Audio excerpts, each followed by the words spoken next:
Guys, welcome to another episode of Vertical Momentum. I am your host, Richard Kaufman, also known as the Comeback Coach. Guys, this is going to be an amazing episode. This is a game changer. This gentleman has an amazing book that it's short, but it's a truly game changer.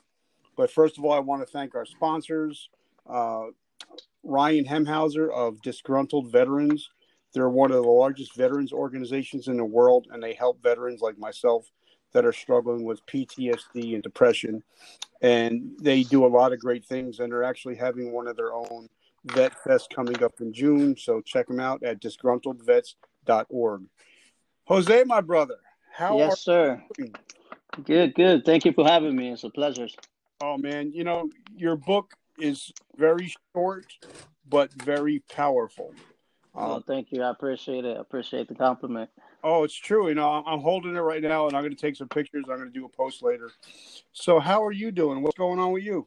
Good. I've just finished coming out of my other job. I was at the high school, speaking with some of the kids out in the area where I live at, and now I'm here with you. So just got off shift from last night from my other job, and then I just head off to the school, and now here.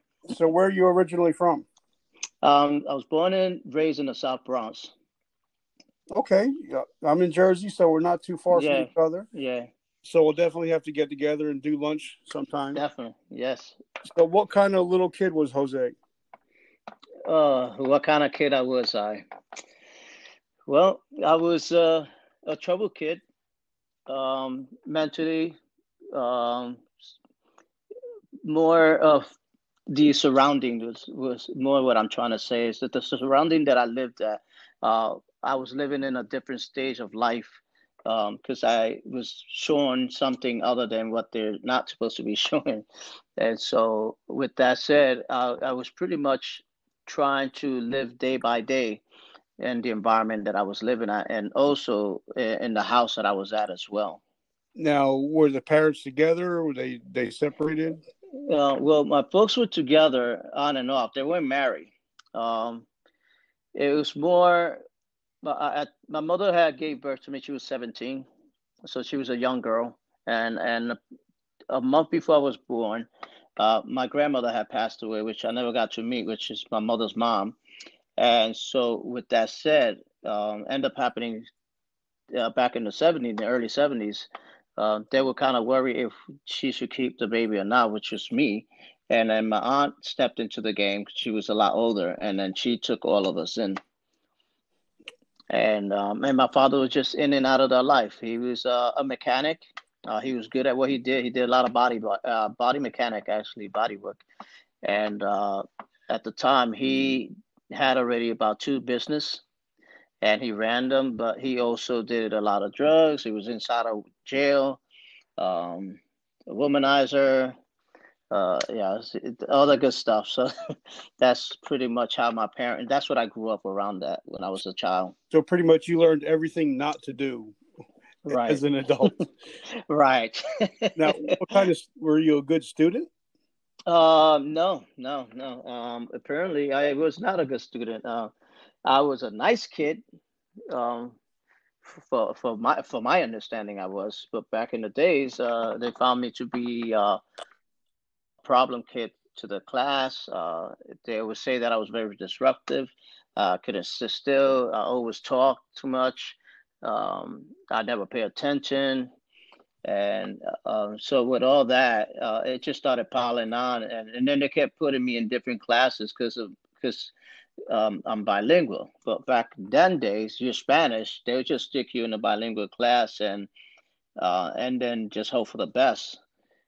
And so as I was growing up, I liked going to school when I got older, but then I still had mixed feelings because of um, what I was taught and what I was exposed to. Now, were you an athlete? Did you play sports at all? No, the only sports I did was running away from cops. That's the best athlete I can do. I was a good runner. Um, So what about when you hit high school? What kind of kid were you when you hit high school? when I hit high school, I went to music and arts. Actually, I went to graphics communication arts. And how I ended up in there was By that time, I was already what you call a ringer. I don't know what they call them now, but I was too old for my class. For the grade that I was in, I was too old because I had failed multiple times in the younger time, in my first grade, second grade, and I had to repeat third grade again. That by the time I went to junior high school, I never even went to eighth grade. They skipped me from seventh all the way to ninth because of my age. And how that ended up happening was the class that I was in, the teacher took an interest of not knowing that I was a good artist, and that was my hustling. I used to draw anything for any kids just to get a couple of dollars in my pocket, and I never really showed up for class. I was pretty much just a truant through almost all my life through school because of what I ended up discovering growing up with my hearing impair. Okay, so talk to us about that hearing impairment. All right, so in 78, going to 79, we moved up from the Bronx to Middletown, New York, Orange County. And there I was repeating third grade. I had a teacher, Mrs. Perez, that took an interest of students. Like she was so different to what you're taught in the city. The kids the teachers in the city back in them days were more like, I'm just here to make money. That's it. They really didn't care. The classes were overpopulated. They didn't have time. They just, it was a very different hostile environment. In other words, but it was like you hear and that's it, and you listen, you shut up. If you don't, then there's the ruler, and that's what you get. And so when I now encountered this teacher in third grade, it was a whole different environment for me, for the fact that she was very loving, very caring, very nurturing. She took her time to listen to us. She really encouraged us. Anything that we did, she was always, like supporting us. Well, meanwhile, I wasn't getting that at home with my mother. All I was doing was getting beat. I was just getting whipped every time. I was getting abused every time on a daily basis from my mother. And so this teacher decided to realize that something, she actually noticed something was off. So she called me up to the desk. And then at the desk, as she's talking, she starts lifting up a piece of paper over her mouth. And I'm trying to see over the paper and trying to wonder like I'm just trying to figure out what is she saying. And then she just stopped and told me, don't worry, don't worry. Just go sit down. Don't worry about it. We're good. And at the end of the class, she gave me a letter to get to my mother. That letter changed my whole entire life and everything in my house. We end up in a place called CP Center in Goshen. And that place is an audiologist. They deal with hearing. And she noticed something was off because every time I speak to her or she'll ask me something, I will answer back thinking that's what I heard. But when I answered back, it was actually similar to what she said, but it wasn't. And so they did the whole test. And that day, I remember my mother crying. That woman was crying for like a whole week. And then I felt bad because every time something went wrong at home, I felt like it was me, because that's why I was brought up. Because every time something happened, she used to blame me, and I used to get beat. And so, without even knowing why she's crying, I'm over here taking the fault. I'm here like, don't worry, ma. I love you. Everything's okay. You don't have to worry about it. I'll try to be better. And I'm always apologizing for being better, not knowing what I did. And she just started hugging me, and then she told me that she loved me, and she said, "I'm so sorry. I'm really sorry. I never even knew." And she just kept crying. I'm trying to like figure out what she's talking about, and then eventually she tells me that I'm deaf in one ear, and I'm moderately lost on the other. So I'm deaf in my right ear, and moderately lost on my left. And according to them, as I'll get older, I will eventually lose my hearing. And so that kind of shifted a lot in my house, because now she became the mom that I always wanted her to be. That mom that was giving me that love, the attention, and being nurturing and caring. That because of a kindness act that the teacher did, she shifted everything, not only in my life, but she shifted everything that took place around me at home. And that's how that came about. And did they have to give you hearing aids and stuff like that? Yeah, they gave me a hearing aid. So, and it was crazy because then I was so excited that we got to the bottom of the problem. So I thought, and we're like, oh, this is so great. I don't have to worry about anything else now. Like we found the solution. We found the problem. Now we have a solution. And so they gave me this hearing aid that was bigger than my ear. Because at the time, they were trying to, they were doing the new ones that was outside over your ear. And I was not like accustomed to that. I was not prepared or ready for it. So when they gave me this thing, automatically I was now categorized in the state of New York as a handicap.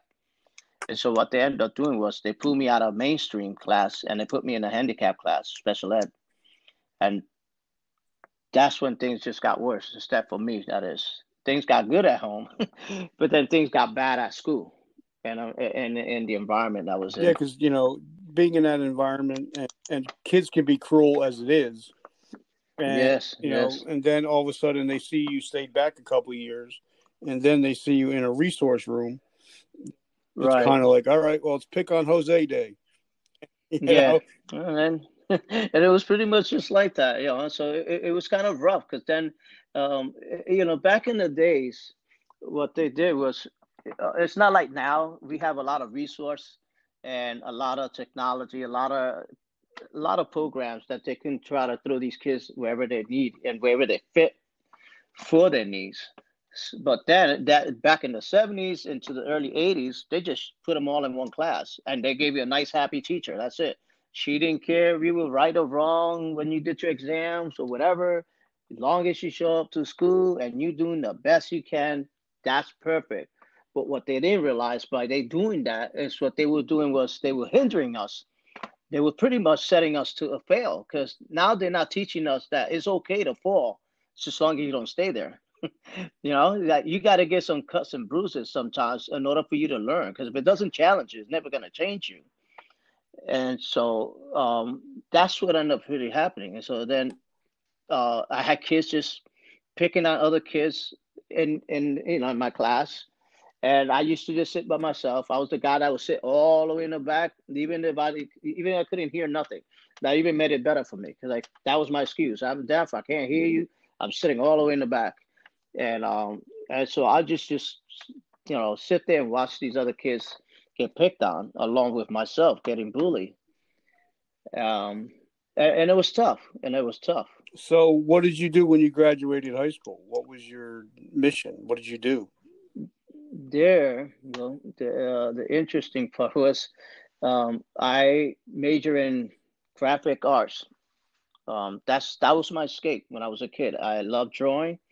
I did that for a long, long time, and for me, it was something that I had. For me, it felt like that was a way to control my world. Like I can do whatever I want, and nobody can tell me anything when I'm drawing, because that was my whole life. Like I drew my life in paper. So, ended up happening was I was already a parent. I became a father at the age 18. And so, of course, I didn't get the luxury to go to college, like, right after high school or even do anything of that nature. Um, and the crazy thing is, I never even got to graduate high school. I had to leave because at the time when I was in the Bronx, my brother decided to move up to Middletown. And then I stood with my real father in the Bronx, and which became a nightmare because he was always high and drunk, and there was like it was Friday night in my father's house almost every night. He'll bring in all kinds of hookers to the house, and it was a rough environment at the time. So I try to focus on school as much as I could, which it never really So then, happened. how did you? Because my father left when I was 3 years old, 3 months old, and Hmm. I never knew how to be a dad. So, what was Right. it like when you became a dad? And you really didn't. Well, Everything you knew was what not to do. So, how did you learn what to do being a dad? well, what I learned was that I didn't know anything. That was number one, that I thought I knew, but I didn't. And I think the reason then I didn't mind being a father, even though I didn't know what I was doing, was because I was yearning for that love, like that attention and that comfort and that love. And so at the time, then I had my stepfather in my life. So that became a good thing, because of him being around. He put some structure in the house, but he was very laid back. He wasn't a dad that'd be like yelling at you or screaming at you. He was like really mellow. The one that ran the house was my mother still, but she was in a good way. And so with when I was growing up in that environment with my stepfather and my mother, um, I was trying to implement the same thing, but for some crazy reason, I was not doing that. I wasn't applying what I wanted to apply, because I really didn't know what direction. And of course, my parents, I love them to death, but they're not a parent that get involved in their kid's life and say, listen, maybe you should do this, or have you ever thought of doing that, or any suggestion. They just sit back and they just say, hey, if you fall, I'm here for you. You got a place to crash. I didn't want to hear that, like I want to hear like, okay, so when the kids act like this, what should I do? What should I say? How should I comfort them? Because what I went back at is being how I was treated. So I was very nasty and very mean to my kids with my mouth, the way I used to, curse at them and yell at them, and it was really nasty, because I was giving what I was taught. And then, yeah, I was complaining I didn't want to be like my father. But here I am. I was acting just like him. I get. So now, like I said, I'm so grateful for the book that you sent me. I love it. It's so powerful. What were the events leading up to writing this book? Well, the crazy thing was, how I'll start with how everything started. The name Press Forward started. Um, I was going through a real bad divorce. And throughout my life, I was always feeling like there was a void. And I was going through my ups and downs. I was going through separation, not being with my kids, not with my family. I was um, I was a hot mess. I was all over the place. And then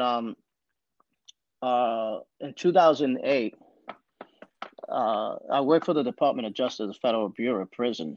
I'm still there now. I still got 5 years left to retire. Um, I had an inmate start administering the word, and it was crazy because at the time I got in a gift. It was a Bible devotional book. I didn't know what it was because I never even read a Bible or even know what was a Bible because in my house we never talked about it. And so at that time, in May 2008, I gave my life to the Lord. I became a Christian, born again. And and then fast forward, once I found out when I found out about the word, I found out my void was already filled.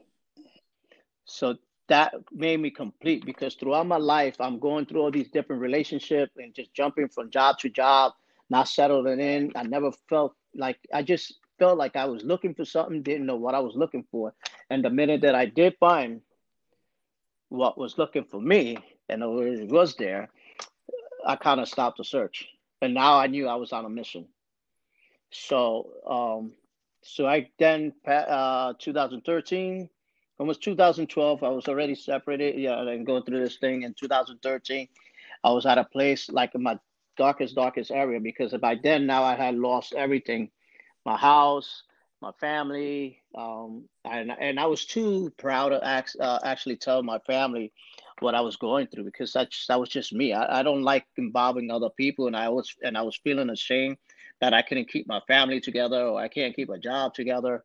And then I remember I get on my knees and I was praying, and then and the Lord puts in my heart talking about a word next level, and I kept saying to him, listen, if that word is not in the Bible, I definitely not going to serve you. Like if you can show me that word next level in the Bible, from this point on, I'll serve you.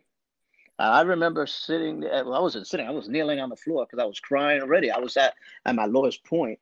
And I remember him telling me to read Philippians 3:12 all the way to 16.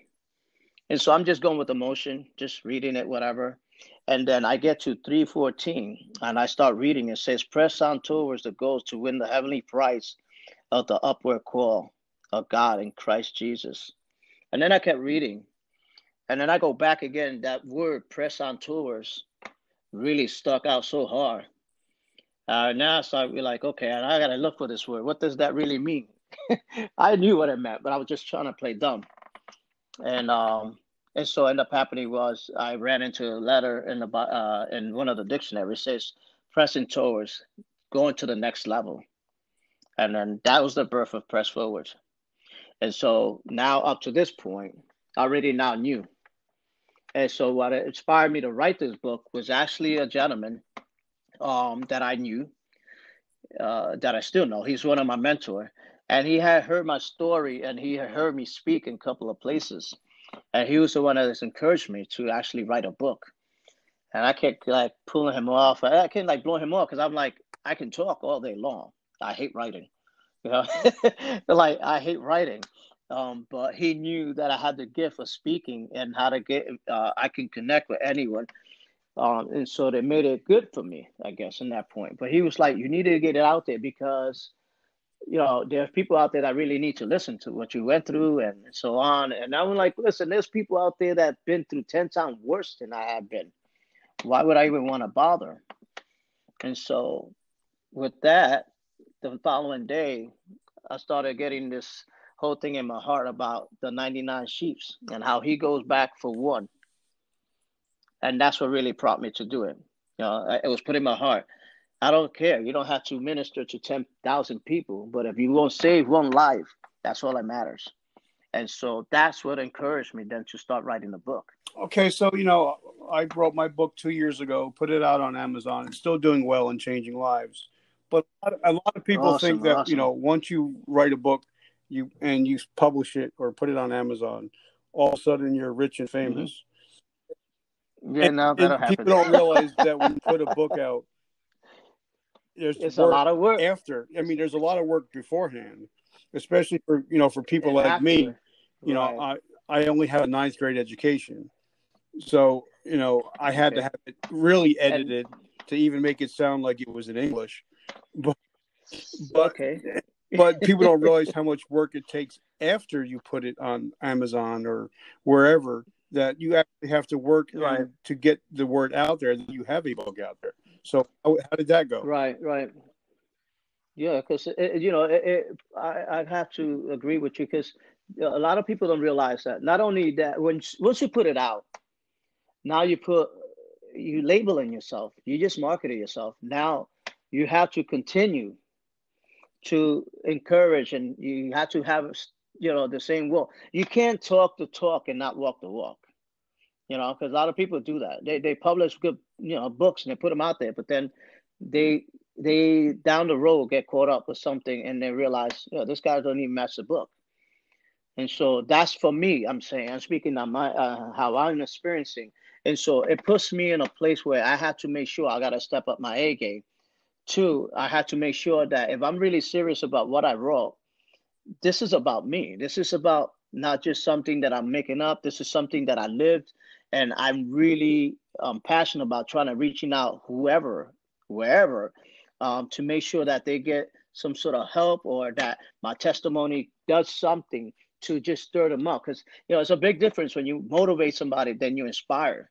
I you know, the motivation is good, but that's like, it goes away. But when you say and do certain things, my thing is I want to stir them up to a point where they get inspired to actually get in gear, to, you know, put it in motion. Because then, you know, that for me is a big thing. I realized that now we're coming out with a book, and I didn't realize there's so much work because it's like every day you got to put it out there. Every day you got to put it out there, and then on top of that, now you have to be more creative of how you're gonna get it out there. Who are you gonna get it out there? Who are your audience? Because, you know, a lot of people speak, but you have certain audience that you're trying to target. You know, and so it goes the same with you. You know, so with your story, and then you being probably in the military and all that. I'm definitely going to go on and check your book. So I'm definitely going to purchase that. So, but it is hard, you know, people, and it's true. I've seen people that 7 books, and they're still, like they ain't getting there because of the book. They're not there because of the book. So people don't realize that. Yep. And a lot of people, because now especially, I know a lot of speakers, a lot of people that were, talking on stages. All of a sudden, COVID hit, and there is no talking on stages, especially in the state of New Jersey and New York. They kind of locked everything down. Right. So, how did you pivot? Right. Well, during COVID and during this time, how were you still getting your word out? Well, I'm right now. I'm associated with Compel America. They were the one that actually helped me through the whole book and everything. They're anti-bully organization, nonprofit, and they deal with cyberbullying, depression, suicide, and all that nature. And that's where I like to be. Actually, that's me. And so with them, I kind of work, like they pretty much would tell me, hey, you thought about going here, doing this. So we help each other out. And so also the other blessing was that the school where I'm actually working at now, was contracted as an outside speaker at first. And then so happened the vice principal that's there, Frank Mohorn, he ended up calling me one day and just kept hearing about this motivational speaker called Press Forward. He didn't know who it was. Finally got a hold of me. We spoke on the phone. He wanted me to come to the town hall, that where I live at, so I can get an idea of what's going on, and then hopefully that I can then plug in with the school and so on. But he needed to know first what was my audience, and and so when we finally met, it was so happened he was my boss 20 years ago. Like, talk about a small world. I didn't realize who it was, and he didn't realize who it was. And then we just kind of laughed it off. And he's like, listen, I still got a program, which is a program that I had started a long time back, but he had started it way before I even started working at the group home. And so I picked up from there. So that was the luxury of me now getting my word out there. It's with the school I'm at now. So I go there every Wednesday, from 9 to 11:30. And then there's other times where he needs me to do anything else. I usually take care of that. But I am considered a community life mentor. And so what I do is I deal with the high risk kids and kids that are going through trouble and depression and suicide or drug abuse or any of that nature. And I kind of bring them into my world, and we come up with figuring a way of how to help these kids. And then I also use Instagram. I've been using Facebook as well, and that's pretty much what I've been doing. And I've been doing a lot of virtual speaking and Zoom meetings and conference, and I've been doing the podcast. So that's how I've been getting my word Okay, out so there. because I'm somebody that has, I'm 80% blind, so I totally get the disability, but I also realize that we can either be a victim or we can be a victor, and we choose whether we have That's a disability or a disability. So how did you switch your mindset and deciding, all right, I'm not going to let this hearing issue define me? I want to say when I got a lot older, because I was still battling with the whole issue. I had a lot of complaints about everything. So I was not happy that I can hear. I couldn't get haircuts like normal people would because I had a bald spot in my right ear. I had a hearing aid. So, and I just kept on with this whole pity party for a long time. And I remember, I know that when I was a kid, there was a kid that was bothering this girl that was in my class, Jane. She was such a sweetheart. Well, she had a disability where her leg was shorter than the other, and everything else, a whole bunch of limb problems. And she was really sweet though. But kids used to pick on her. And I got to the point where I just got fed up. And then that right there changed my whole mindset, that I either gonna have to stand up for myself and for people that are like me, or just crawl in the rock and just stay there.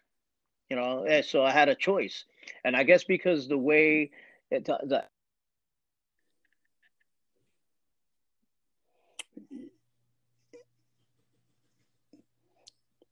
You might have let your phone lock, so it muted you.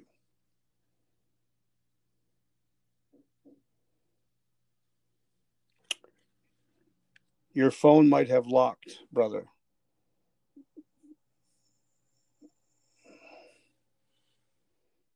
So, hold on a second, guys.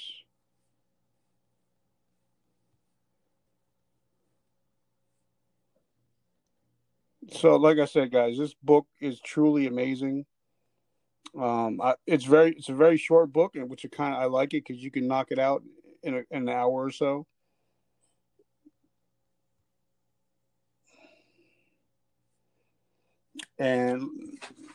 But it's a very, very powerful book, and it's called Press the Number 4 Word, WARD, Press Forward, and it's on.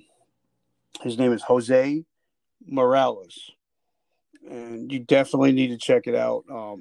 I related to a lot of it, especially me coming from an abused household, being picked on. So, and then having this disability, which I call a disability, you definitely need to check this book out.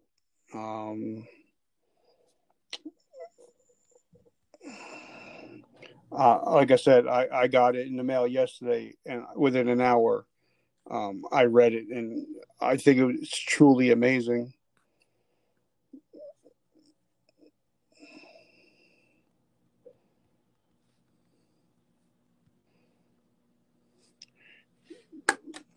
So, guys, like I said, this is a great book. You definitely need to check it out. It's called Press Forward by Jose Morales. And if you take anything from this recording, just let it know that your past does not define your future. So, and a lot of times it's very, very cliche, but for me, my mess became my message. So, guys, if you're struggling with anything, growing up hard, and abused, if you grew up with disabilities, if you grew up being different than everybody else, you can flip the script and use that to your advantage as you get older. Like, I knew I had ADD, ADHD, but they didn't know that at the time back in the 70s. So, but now as an adult, ADHD is my superpower because now I could do more than one thing. I can be talking to one person, solving a problem here, talking to the family, doing this and that. I use it as my superpower. That's why, even with my blindness, I don't call it a disability.